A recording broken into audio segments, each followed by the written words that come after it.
नमस्कार दोस्तों, आज जो मैं आपको कहानी सुनाने जा रहा हूँ उसका शीर्षक है पिता से माफी। आकाश अपने पिता के हमेशा टोकने वाले स्वभाव की वजह से उनसे काफी परेशान था। रूम का पंखा चालू करके कहाँ गए थे? सुबह हो गई फिर भी लाइट क्यों चालू रखी है? जब देख नहीं रहे होते हो तो टीवी क्यों चालू करके रखते हो? बाइक ठीक से पार्क क्यों नहीं करते? कभी तो अपने जूते पॉलिश कर लिया करो। सुबह जल्दी उठा करो। कितने आलसी हो गए हो। कभी जॉगिंग नहीं करते? दिन भर में ना जाने आकाश को क्या क्या पापा से सुनना पड़ता था। अभी बच्चा थोड़ी हूं मैं, इतना बड़ा हो गया हूं। 2 दिन बाद मेरा नौकरी के लिए इंटरव्यू होना है और पापा का बर्ताव किसी छोटे बच्चे जैसा है मेरे साथ। एक बार मुझे नौकरी लगने दो, छोड़कर चला जाऊंगा पापा को, शहर में ही रहूंगा। फिर पता चलेगा उन्हें अभी कमाता नहीं हूं ना, इसलिए फालतू की चीजें सुनाते रहते हैं। पापा से नाराज आकाश के दिमाग में कुछ ऐसे विचार चल रहे थे। 2 दिन भी बीत गए और आज वही दिन था जिसका आकाश को बेसब्री से इंतजार था। आज उसके इंटरव्यू का दिन था। सुबह सुबह जल्दी उठकर भगवान का आशीर्वाद लेकर आकाश उस जगह पहुंच गया जहां पर इंटरव्यू होना था।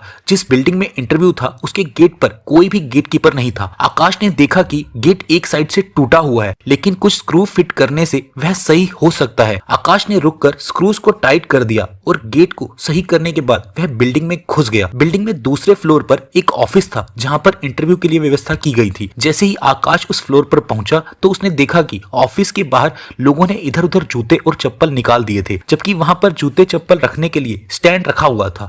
यह देखकर आकाश को अचानक अपने पापा की याद आ गई, जो उसे भी अक्सर अपने जूते चप्पल रखने को लेकर हमेशा टोकते रहते थे। आकाश से रहा नहीं गया और उसने बेमन से ही लेकिन उन सभी जूते और चप्पलों को स्टैंड पर अच्छे से रख दिया। अंदर प्रवेश करने से पहले आकाश की नजर ऑफिस के बाहर जल रही कई सारी लाइटों पर गई, जिनकी बिल्कुल जरूरत नहीं थी। सूरज की रोशनी इतनी थी कि लाइट्स बंद रहे तो भी कुछ फर्क नहीं पड़ने वाला था। उसने बाहर जल रही सारी लाइटों को बंद किया, फिर ऑफिस के अंदर प्रवेश कर गया। आकाश ने देखा कि ऑफिस में 20-25 कुर्सियां रखी हैं, लेकिन आगे की 10 कुर्सियों को छोड़कर बाकी की कुर्सियां खाली हैं और उन कुर्सियों के ऊपर लगे 2 पंखे बेवजह ही चालू हैं। उसने फिर अपनी आदत के अनुसार दोनों पंखे बंद किए और बाकी फालतू पड़ी कुर्सियों को एक के अंदर एक रखकर साइड पर रख दिया और वहीं पर बैठकर अपने नंबर का इंतजार करने लगा। एक के बाद एक सभी कैंडिडेट्स का इंटरव्यू होने के बाद जब आकाश का नंबर आया तो वह थोड़ा सा नर्वस लेकिन निडर होकर इंटरव्यू लेने वाले के पास पहुंचा। इंटरव्यू लेने वाले ने उसे अपने पास रखी कुर्सी पर बैठने के लिए कहा और थोड़ी देर तक दोनों में कुछ भी बातचीत नहीं हुई। फिर इंटरव्यूअर ने आकाश से पूछा,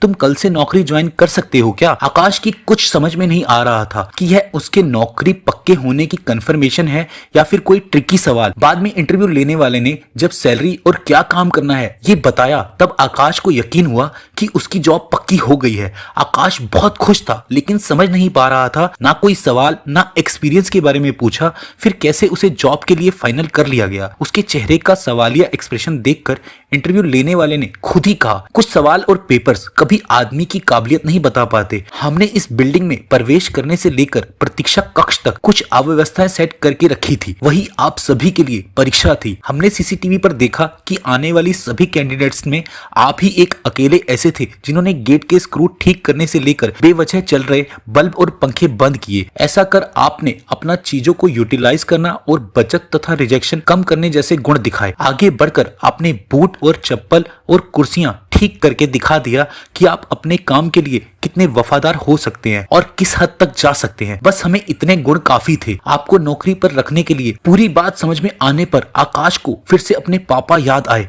और याद आई उनकी कही हर बात। लेकिन इस बार उसके मन में कड़वाहट नहीं थी, क्योंकि उसे आज समझ में आया था पापा ने उसके लिए इसी मूर्तिकार का किरदार निभाया था, जो अपनी मूर्ति को सुंदर और कीमती बनाने के लिए उस पर कितनी बार छेनी और हथौड़ी चलाता है। आकाश जो नौकरी मिलते ही अपने बाप से दूर भागने की सोच रहा था, वो नौकरी का कंफर्मेशन लेटर और साथ में मिली 1 महीने की एडवांस सैलरी को घर पहुंचाते ही अपने बाप के कदमों में रख देता है। उनसे माफी मांगते हुए कहता है कि पापा मुझे माफ कर दीजिए, मैं आपको समझ नहीं पाया। अपने बेटे के लिए आंखों में खुशी और गर्व के आंसुओं के साथ पापा आकाश को गले से लगा लेते हैं और उसके सिर पर प्यार से हाथ फेरते हुए उसे आशीर्वाद भी देते हैं। दोस्तों, इस कहानी से आपको क्या सीख मिली आप सभी कमेंट सेक्शन में जरूर लिखकर बताना, और कहानी अगर आपको अच्छी लगी हो तो इसे लाइक करके अपने दोस्तों के साथ शेयर जरूर करना। और इसी तरह की और कहानियां सुनने के लिए आप हमारे चैनल को सब्सक्राइब करके साथ में लगे बेल आइकन को जरूर दबा लेना।